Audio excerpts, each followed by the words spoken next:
If you're a credit repair business owner and you don't watch this entire video, you single-handedly might destroy your entire business. I'm not even trying to be dramatic.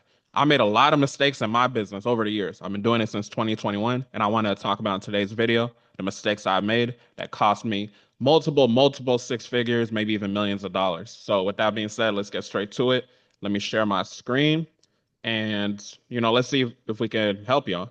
So these mistakes cost me a lot of money just for validation's sake, because it's cool for me to talk about what I've done, but I see a lot of value in talking about how you've helped people. So if you go to my channel, look at high ticket mentorship client success stories, you can see a bunch of the credit repair business owners I've helped. So I say that to say I know the shit that I'm talking about, right? All right, so let's get straight to it. So number one was using the wrong vehicle for too long. This cost me a lot of money. If you're a credit repair business owner, if you're looking to start, please do not use the wrong vehicle. What do I mean by that? You could drive somewhere and you could take a flight to the same destination, right? Going from California to New York in terms of driving is just done for you credit repair, especially if it's like lower ticket. Going from California to New York on a flight is basically business funding. Obviously, those are two separate vehicles. You're going to get there regardless. I don't know what the driving time from California to New York is, but obviously, y'all get the point. If you take that flight, you're going to get there faster. So the vehicle matters, right? So one mistake I messed up on, I didn't focus on business funding immediately. I had to get, mentored and things like that to figure it out. And you got to think too, as of right now, each of our funding clients can range anywhere from as low as 5,000 to upwards of 15, 20, 25,000, right? If we get them 250,000. So just a hypothetical, if we just use the middle of that, imagine like each client, we're getting $10,000 worth, right? So now what's happening is over the year, if we just talk about two new clients per month, we're missing out on $250,000, $240,000 in missed opportunities. So that's why I'm saying like y'all need to really take this video seriously, because a lot of these mistakes I made, if you can avoid it, you're going to be able to make a lot of money in your business, right?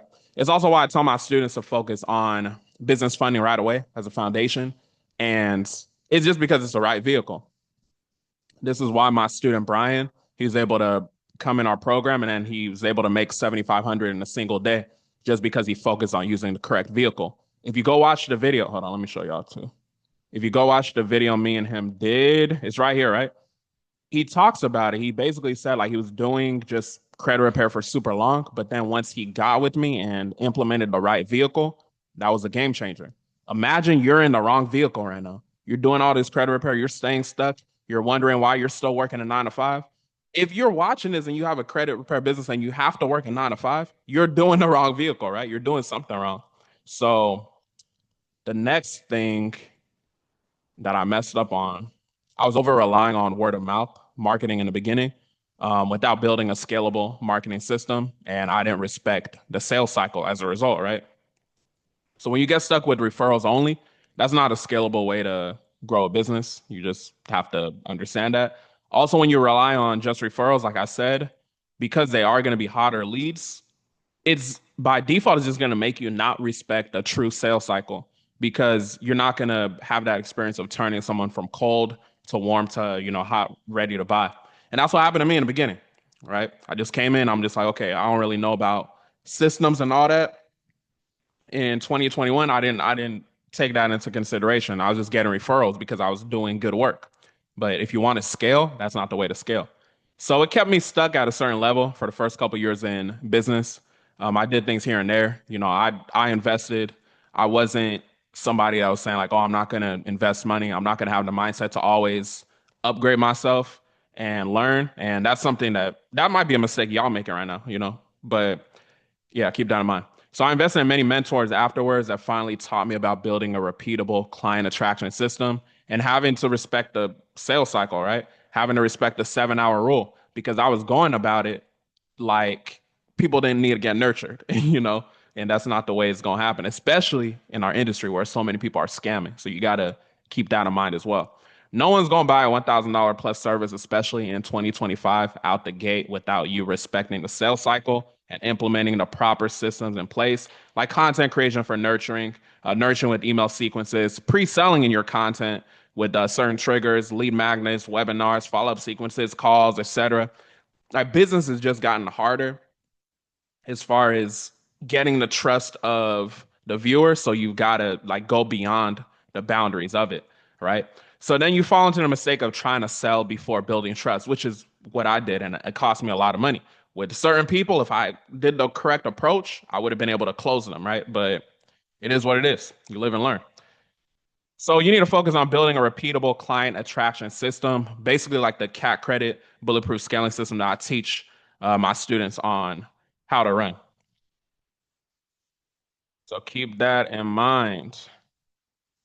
All right, so the next thing too, I didn't respect sales as a standalone skill fast enough. Most credit repair business owners, they fall victim to this, and I did as well.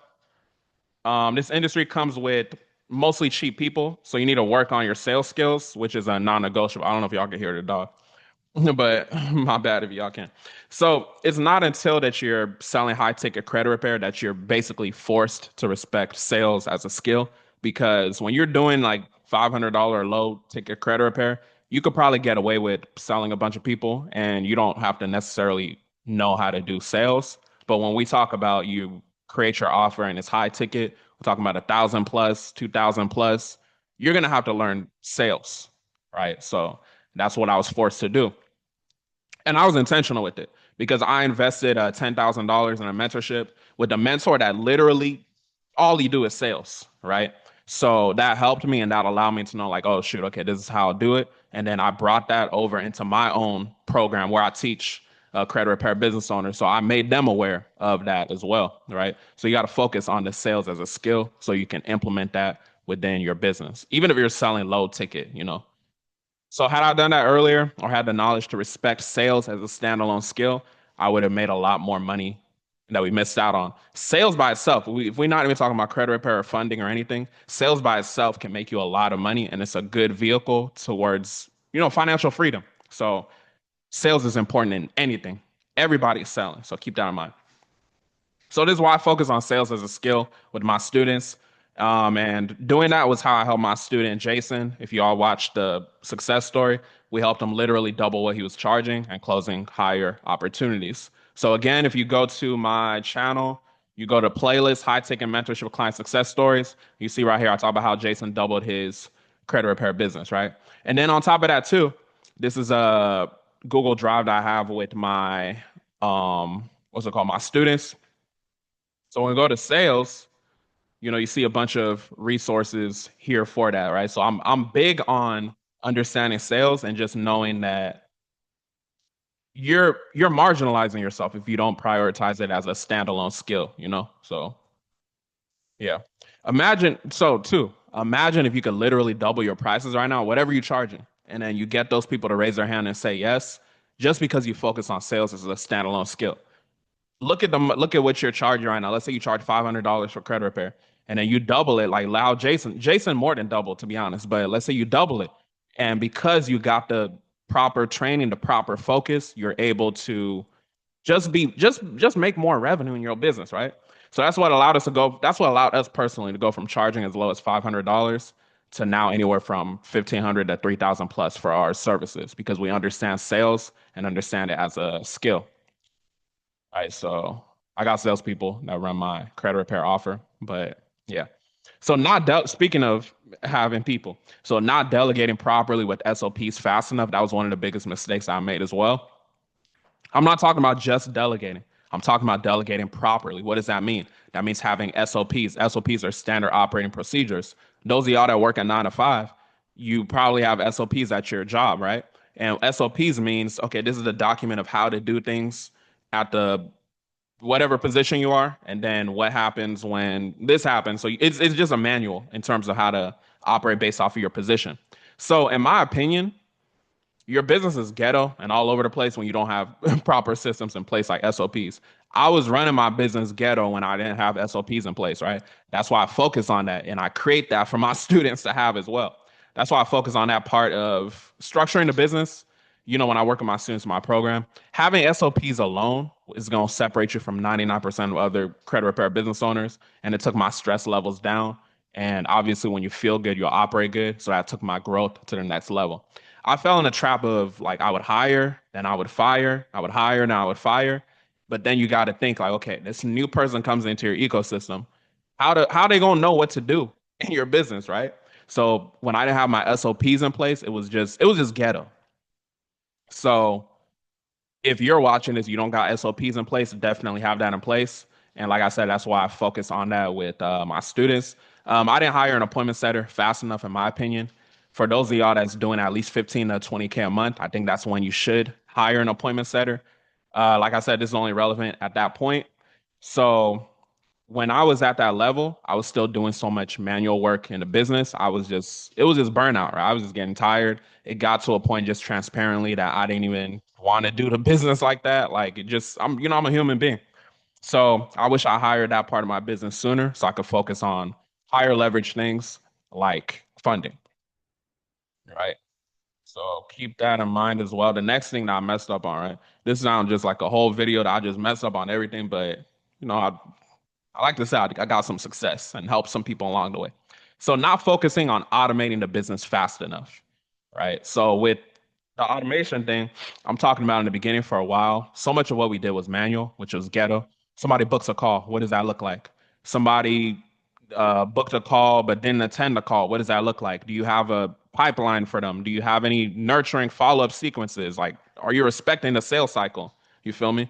So this is costing me a lot of money because leads would slip through the cracks. And I think if it's happening to you right now as well, you need to get that in order so that you stop losing money. There was no acknowledgement of there being a sales cycle. Like I mentioned, it was just ghetto. And there was no structure and repeatable process. So that's why I cover that now with my students, with the importance of even automating your dispute flow when it comes to the credit repair, right? So even on the whole automation thing, you see we have different sequences here, 5 round sequence, 3 round sequence, and you got all these deletion letters and all that. So just having repeatable processes. When we talk about, I don't know where the SOPs are. Oh no, it's gonna be here, I think. Hiring. So you got a bunch of SOPs in here as well, right? When I talked about the SOP situation, offer letters. So, business is just about respecting it as an actual business and running it. But the thing is, like, sometimes it's just you don't know what you don't know, right? That's why it's always about, I never fucked up on this mindset, but it's always about having the mindset to always be willing to make an investment in yourself, right?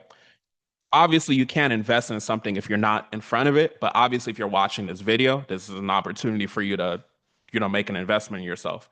So I personally, that wasn't one of the mistakes I made, but I just say that to say if one of y'all that's watching this is making that mistake right now, it doesn't got to be with me, but make that investment. Don't just be all over the place just watching hella videos. Just That's mental masturbation. You just watching a bunch of shit and you're not taking no action. You know what I'm saying? Like don't fall into that trap, right? I can add that for some of y'all that's holding y'all back. It didn't hold me back personally, but just to mention that as a point. So you got to ask yourself, do you have attorneys that you could work with when these items do not get deleted? What's your three-step dispute resolution flow? So you're not disputing forever, right? So you just got to understand that you want to automate the business. You got to focus on that. All right. So the next thing that I messed up on, not prioritizing having a bulletproof business funding contract. So funding is high leverage, right? We're talking about you get someone 100K funding. They gonna owe you $10,000, right? People are gonna push back if you don't got a good contract. So having a basic contract in the beginning, it led to people early on not really respecting having to pay us as much and the success fee from the funding. So we had to do a lot more aggressive follow up, things like that. Then I had to sit with myself and be like, I need a more bulletproof contract, right? So it led to too much headaches as far as the follow-ups, the chasing. But then when I sat down and consulted with an attorney in terms of making sure that we have a contract that's bulletproof and can hold these people legally accountable and additional measures, that was what allowed me to sleep better at night and just have less drawback from people that wanted to play that game of not paying. So that was important as well. Not prioritizing reputation. This is important. This is very, very key. So when we talk about the CAC credit bulletproof scaling system funnel, I go over this with my students. I tell them like this is very, very pivotal. Results, results, results are cool, but you got to be able to show them, right? So early on, I didn't really prioritize doing case studies early enough.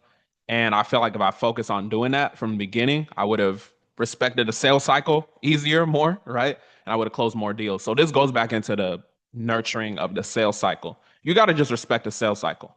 People got to see the results. People got to see people you helped, things like that. And most credit repair business owners, they're not doing that. They might just post a 50-point increase and all that, right? But bring these people on, have them tell their story of what it was like working with you, the actual transformation. They went and got their first vehicle. They stopped having anxiety about having a 200 credit score. You can't have it that low, but y'all get what I'm saying. So, operating with an abundance mindset is going to sound controversial, right?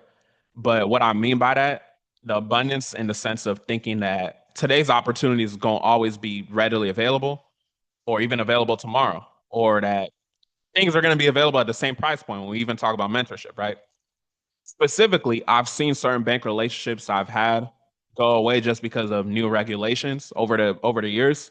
More businesses that are scamming, more businesses that aren't authentic. And if I feel like if I took it more seriously over the last couple of years when I was, doing the funding, I feel like I would have made a lot more money, right? So that cost me a lot of money as well. So if you're doing your business right now, understand that stuff doesn't last forever, right? So business is business, and you want to operate with that mindset. Not to say it's scarcity, but operate with the mindset that what's happening today, the money you're making today, you might be at 50, 60K a month right now, right? That doesn't mean you're going to be there forever. Maybe certain factors, variables, God forbid, but maybe certain variables is going to bring you back down to like 20K a month, right? So just keep that in mind. That's my whole point with that. So I had a prospect too that wanted to invest in our program at one point, came to us like damn near a year later. They talking about, oh, it should be the same price. Stuff doesn't happen like that, right? So when you operate where you just think that today's opportunity is going to be available tomorrow, in my opinion, that's not a healthy mindset when it comes to business, because anything can happen in business. So those are the mistakes I made. And that's what costed me a lot of money, a lot of opportunity. If you got value from this video, I'm going to have a free guide on getting high paying credit repair clients in the description.